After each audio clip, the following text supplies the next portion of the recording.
Okay,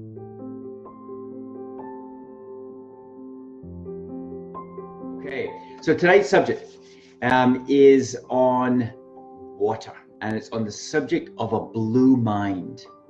Now, every week I'm here and I'm presenting scientific, proven strategies for helping people with chronic pain. And on the subject of mindfulness, I recently came across an author called Wallace Nichols. He is a marine biologist and he studies turtles around the world. And he's got a phenomenal book out by himself that's called The Blue Mind. And the subtitle of the book is The Surprising Science of how being near, in, on, or underwater can make you happier. What a great title for a book. And when I heard this extract from the book within the second book called The Masters of Mindfulness, it really connected with me in several levels. And I thought, this is a great subject to talk about, because we can all benefit from the simple tips from this author and scientist who goes around the world educating people about the power of the blue mind. So what is the science behind it? Well, there is science now that we get behavioral changes in children. They literally calm their mind down when they're around water or in water or underwater, and there's studies to back this up. There was some extract in the book talking about even the benefits of a picture, say up in the wall, and you look at the picture of water, it's got a calming effect on your mind. I wonder what your story is about water. Now, we've all got a story about water, and that starts when you're a fetus and we're inside the amniotic sac of your mum and we're swimming around and we're existing for the first 9 months. And then we have the birth, whether it's a C-section, out through the abdominal wall or through the vaginal birth canal as a gush of water. So water is integral right at the beginning of our life. And if you want to flip right forward, not to be too morbid, but right at the end of our life, what happens to the water? It slowly disintegrates. And if you're buried, you go back to bones. And then eventually over time, many, many, many years, the bones decrystallize into ash. And it's amazing because when you think about the science of our bodies, we are essentially water molecules. 99% of who we are is water molecules, and the other 1% or so is minerals like carbon or calcium in the bones, phosphate, sodium, iron. Lots of different salts make up who we are inside, but essentially we're water, salty water for that matter. So we are water, and this is why this subject is really, really important. And my question to you is, what is your response to water? How is it when you wash your face with cool water, or have a nice lukewarm shower or a warm shower? How does it feel in your body? Or say you're parched on a hot day and you have a nice glass of cool water. How does it feel? Maybe in a swimming pool, maybe in a hot tub. What's your experience? It's like you think about that as you go through your week, when you come into contact with water. And when you start thinking about it and being aware of this, you'll realize that water is everywhere. We've got lakes, we've got oceans that fill up the majority of the planet.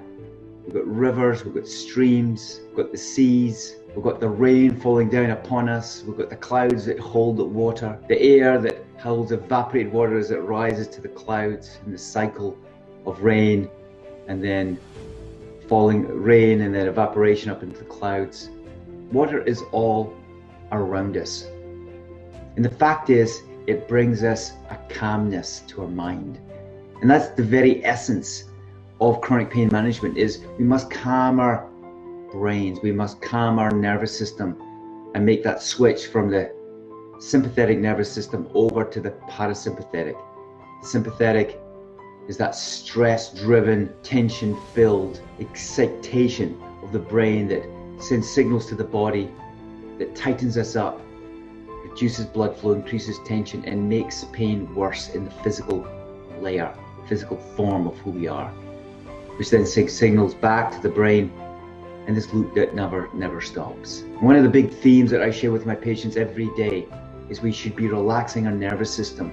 So when we spend time with water, appreciating water, living gratitude for water, you can maybe be sitting at home looking at a picture.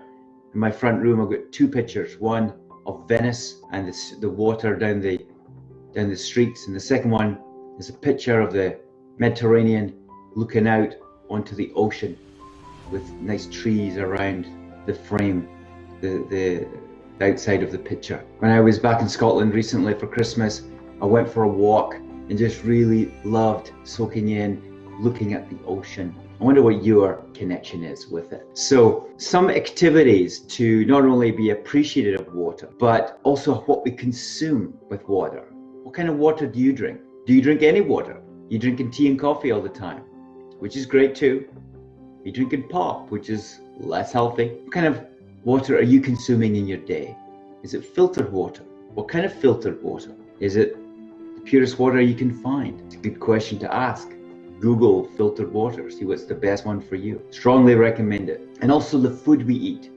So much food is full of water, especially the vegetables we can consume, green leafy vegetables full of water. And also, you know, our berries full of nutrients, antioxidants, polyphenols, and water. And fruit as well, although they do have some inflammatory proteins and fructose, still very healthy in lots of ways, lots of water. So, hope you like this talk. If you want to learn more, the book by Wallace Nichols is Blue Mind. Just Google Blue Mind and you'll come in on Amazon, you'll see it. The surprising science that shows how being near, in, on, or even underwater can make you happier.